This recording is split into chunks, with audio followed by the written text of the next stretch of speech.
Coming up on NT Daily News, we'll report on the first flu-related child death in Denton County. Plus, one DACA recipient shares her journey to becoming a lawyer.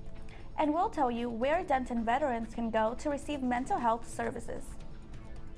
From the Mayborn School of Journalism at the University of North Texas, this is NT Daily News. A child died from the flu in Denton County. Thanks for joining us. I'm Erica Torres. And I'm Natalie Bermudez. This week, Denton County Public Health reported the first pediatric flu-related death this year. While many of the details remain confidential to protect the identity of the child, the health department requires reporting of flu-related deaths. While infants are at risk, they aren't the only ones affected. Flu can progress to things like pneumonia that can cause severe lung problems, coughing and inflammation, and a lot of times it progresses towards pneumonia and can cause death from there. This is the second flu-related death reported to the county this flu season. 13 people died from the flu last year in Denton County. Rainey recommends parents get children 6 months or older vaccinated. You don't have to be a citizen in the U.S. to go to college or even law school, but there are states that require a permanent residency or citizenship status to practice law. I met with a DACA recipient in Dallas to talk about her journey and plan to become an attorney and how not being a citizen could limit her. Emma Charlotte Baron was born in Durango, Mexico. I remember my teachers, a few of my classmates, things of that nature. She came to the States with her parents when she was 7 years old. It was a lot of assimilation and having to do that very quickly.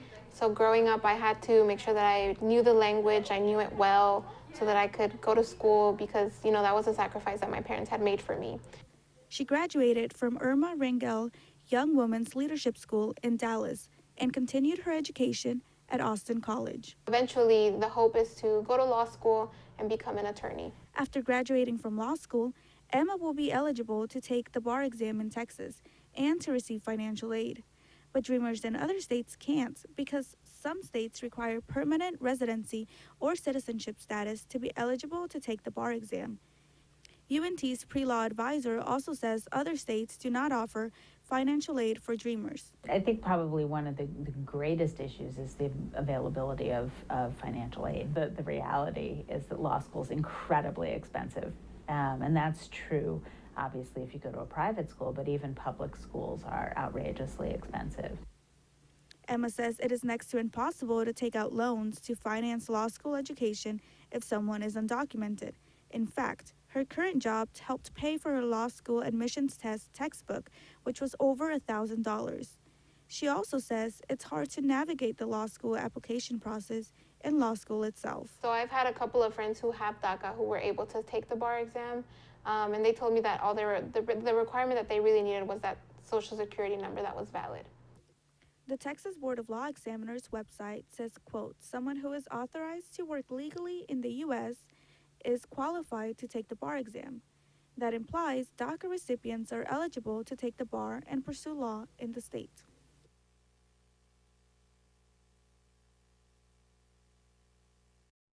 Charlotte Baron will take the LSAT this weekend and is considering UNT Dallas for law school in the fall. Earlier this month, Congress introduced the Dream and Promise Act to provide a path to citizenship for DACA and temporary protective status recipients. If it passes, Emma and other dreamers would not be limited in what states they could practice law in. Immigration and Customs Enforcement, or ICE, has released DACA recipient and flight attendant Saavedra Roman. Roman was assigned a flight to Mexico in February, where she was detained for 6 weeks. Roman is married to an American citizen and had already applied for a green card. However, according to U.S. Citizenship and Immigration Services, DACA participants lose protection when they travel outside of the U.S. without first applying for an advance parole. Less than 24 hours after a MoveOn.org petition was created that received over 27,000 signatures, law enforcement released Roman. The University of North Texas and the City of Denton have worked together to renovate Avenue C on Hickory Street. It is almost done. NT Daily's Lisa Lee Garza is at the construction site to tell us what's changed. The city of Denton opened Hickory Street just a couple weeks ago. Now UNT is working on a landscape and monument for the entrance located near the chemistry building right behind me. The road getting fixed wasn't a part of the landscape and monument plan, but the city came in and fixed the road. UNT benefited from this, the new road surface between Hickory and Mulberry. To me personally, it doesn't really affect me at all. I mean, I walk out and I see it, but I'm like, it's a college, you know. Of course, they're gonna build up their infrastructure and everything, and to make it look better, more presentable, you gotta get people to come and, you know, apply to your college. So that's usual. Workers found fiber optics cables that conflicted with different locations where trees are going to be planted, so they'll have to lower those lines to avoid problems. While they still don't know have a date to set finished project, crews say it's almost complete. Reporting live in Denton, Liseli Garza. Denton police were dispatched early Sunday morning to Clayton House Motel, where a man was reportedly stepping into oncoming traffic and motioning drivers to hit him. When police arrived at West University Drive, the 44-year-old man told them he was robbed while trying to purchase synthetic marijuana from a dealer. The man said the dealer took his money without giving him drugs. Police smelled alcohol on the man and arrested him for public intoxication. And police arrested a man for sleeping in a stranger's car on Wednesday night in Denton. Officer Brian Coase said the man had no relationship with the property or car owner, but had been caught sleeping in the same car last May. During that time, the man was charged with criminal trespassing on property on East Windsor Drive. A quaint little basement is where a local entrepreneur turned an apartment into one of the first ever esports practice facilities in Dallas. Esports is a form of competition using video games, and it's growing fast. NT Daily's Reagan Elam gained insight of the multi-billion-dollar industry. Geek League's practice facility provides recruitment opportunities to esports athletes by hosting tournaments. Gamers have the option to compete either online or at the Geek League's facility. We wanted to be able to have a space that brings everybody together to let them know about what it's going to be 20 years from now in the esports industry. You can't crack on the pressure. You got to believe in your teammates. I love all the boys over there. They just weren't ready for the big light. The players say the gaming community's camaraderie shared amongst players, coaches, and fans during a matchup is nothing short of the energy and experience of a traditional live sporting event. This is where I come from, and I know that a lot of young individuals are looking for opportunities in that certain demographic or geographic location. So from my perspective, it allows us to be able to help them get into an industry before it's cannibalized before everybody else. The brains behind the innovative Geek League's facility is Executive Director Danny Martin. He exudes passion. Take the lead. 150 left, man. If you don't got goosebumps, I don't know. I'm telling you, right? At its core, Geek Leagues is a hub for both geeks and athletes to come together on common ground to share their love for professional gaming. Reagan Elam, NT Daily News. Coming up next, find out how a wardrobe malfunction of sorts delayed a NASA history. Well, Thomas, you've got pre-diabetes. But with more exercise and a change in diet, it can be reversed. I've tried exercising. It just makes me hungry for bacon. I love bacon, too. And who really likes to exercise? Not me. Me neither. Nobody. So we're good? What? Oh, you still have pre-diabetes. Big time.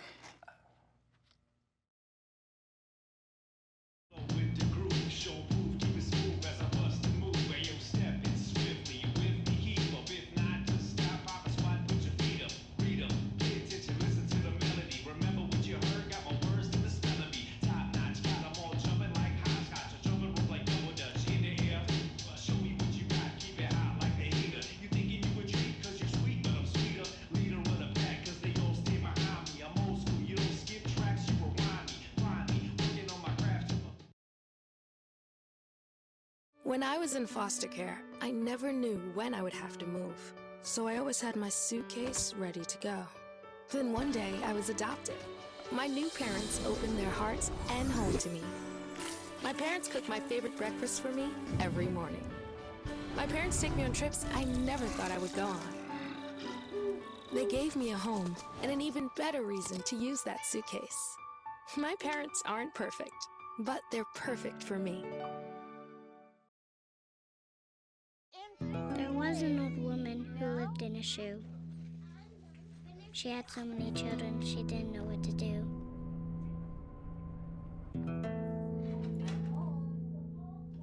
She gave them some broth without any bread and kissed them all soundly and put them to bed. Hunger is a story we can end. End it at feedingamerica.org. After 2 years of investigation, the Mueller report findings are out. The White House is celebrating the outcome of the report's finding no evidence of election conspiracy between the Trump team and Russia. Christian Holmes reports while the investigation is over, the battle on the findings of the report is just beginning.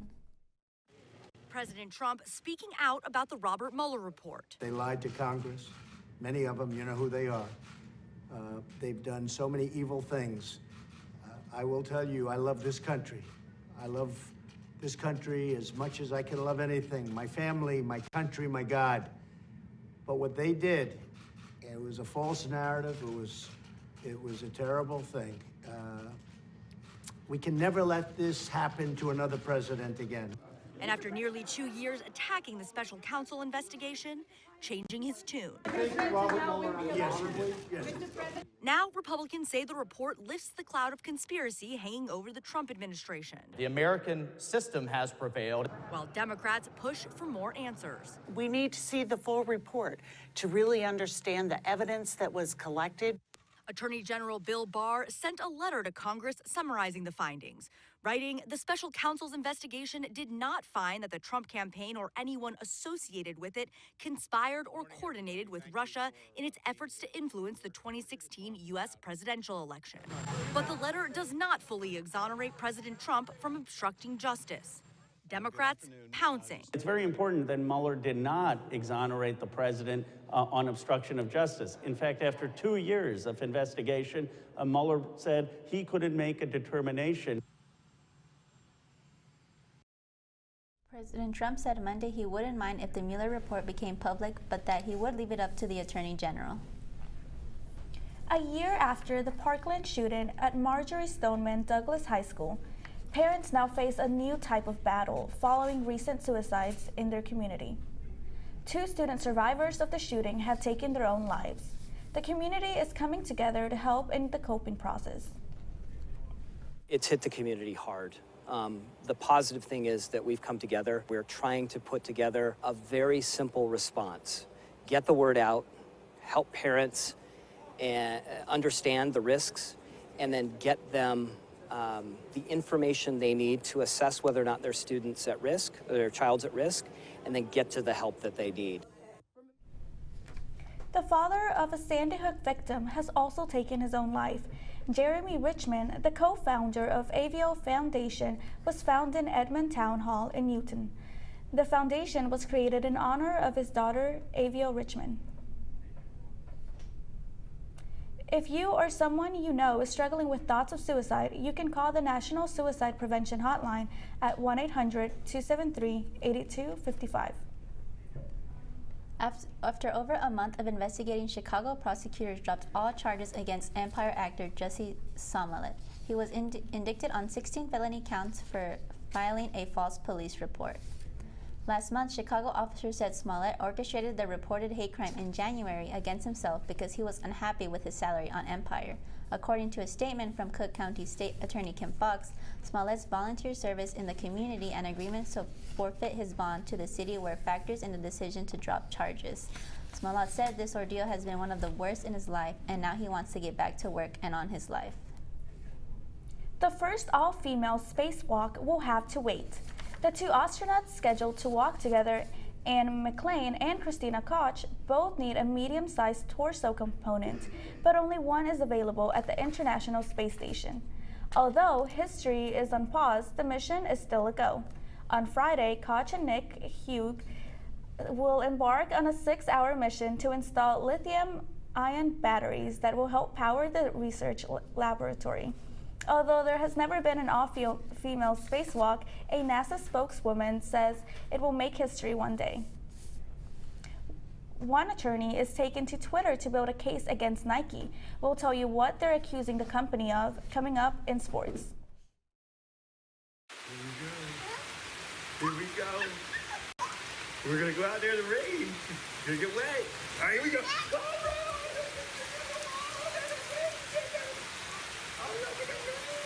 Okay, quick.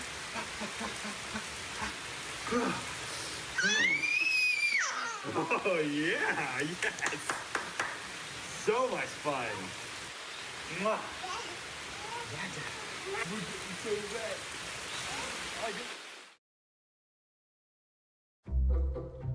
They call me Maxie, but I prefer tripod. I was your above-average four-legged homie, and then wham, bam, minivan. Some people pity me. Now that's lame.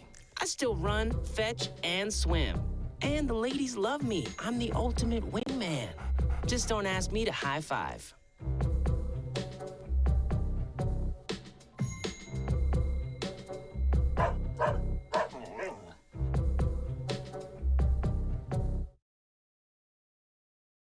Every time I hear the alarm bell go off in school, I think it's an air raid. A lot of houses in our neighborhood have been destroyed. I like to close my ears and sing songs whenever the bombs come close.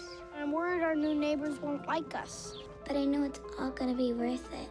I just want my family to be safe. But these are not my words. These are not my words. These are not my words.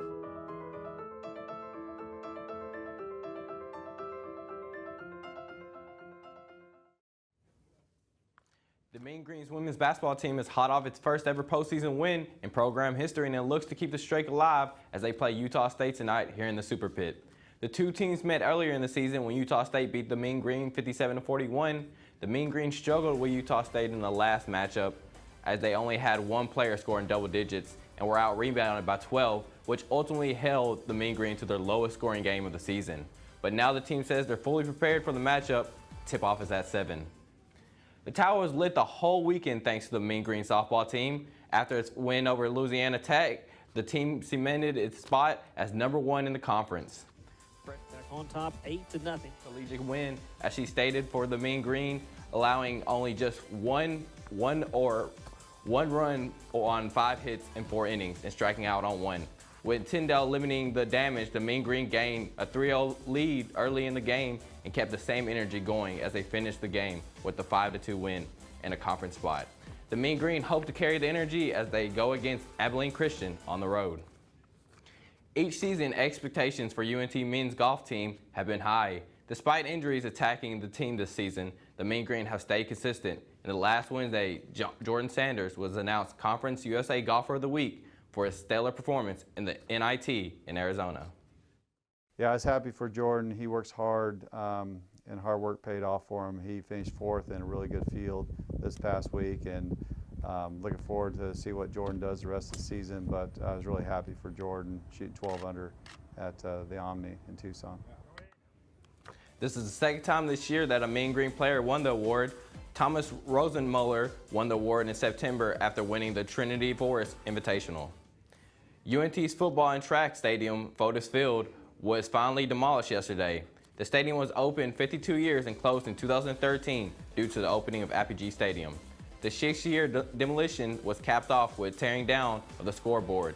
UNT's track team will debut its new 8-line track on April 6th as they host the North Texas Classic. Stormy Daniels' former attorney Michael Avenatti was arrested yesterday for attempting to extort millions of dollars from Nike. The arrest followed Avenatti's tweets saying he would hold a press conference to disclose a major high school and collegiate basketball scandal. CNN's Reed Bynum has more. When it is all known, when due process occurs, that I will be fully exonerated and justice will be done. High-powered attorney Michael Avenatti speaking out after he was released from police custody on charges of extortion.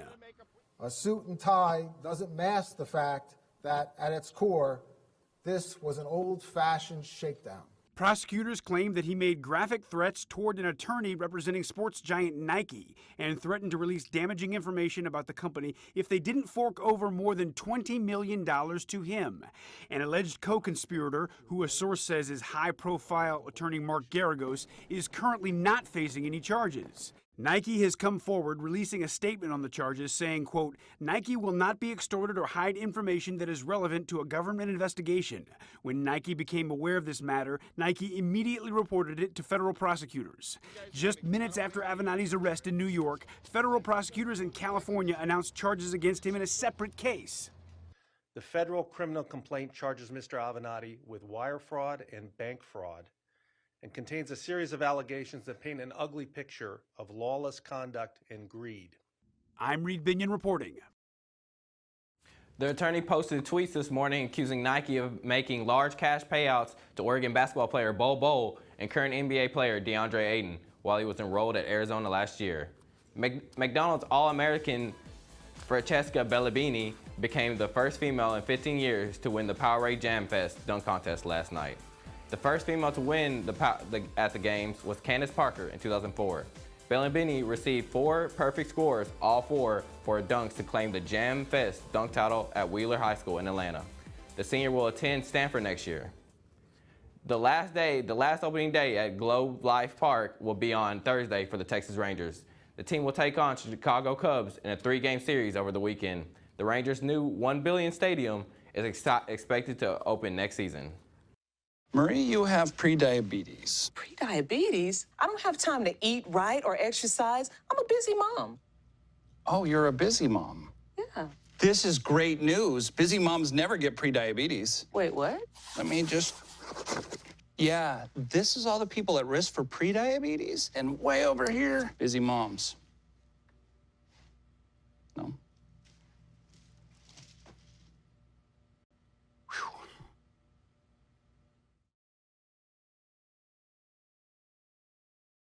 I see you mobbing over her. Let's go. Let's mob. Let's crawl.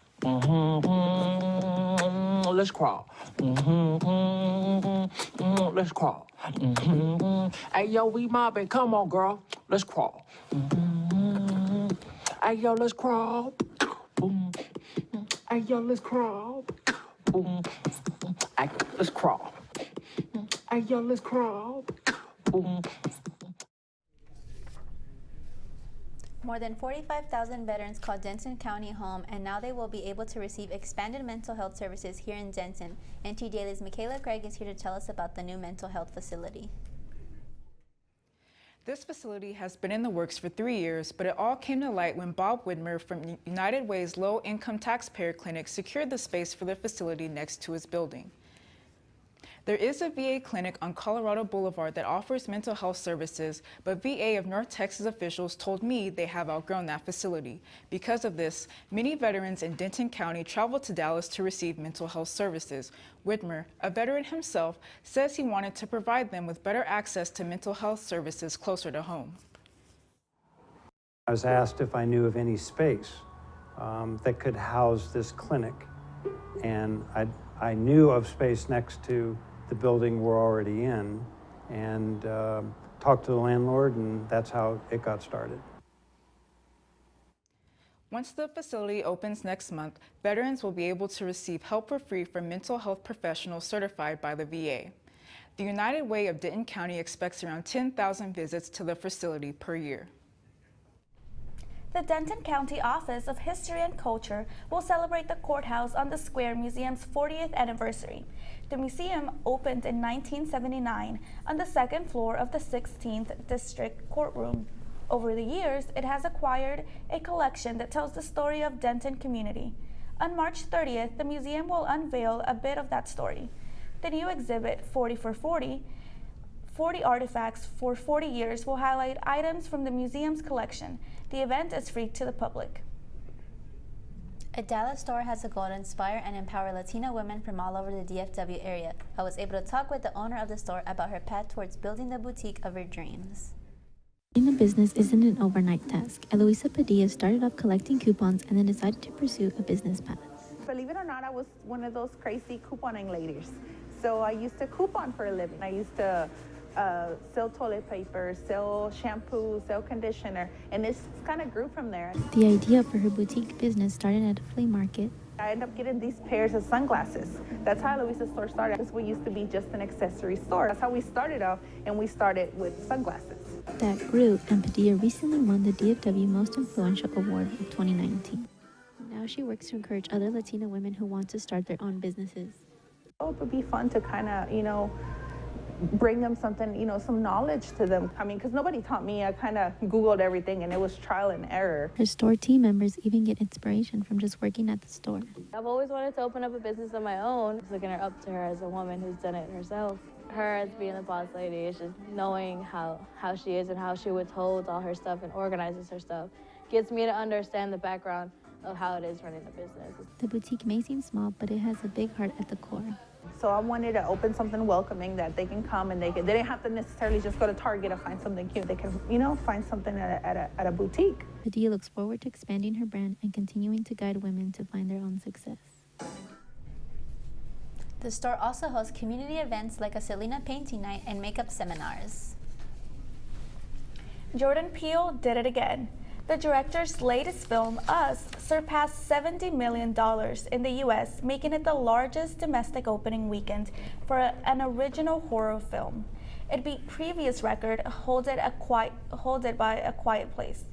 The thriller also replaced Ted as the biggest opening weekend for an original R-rated film.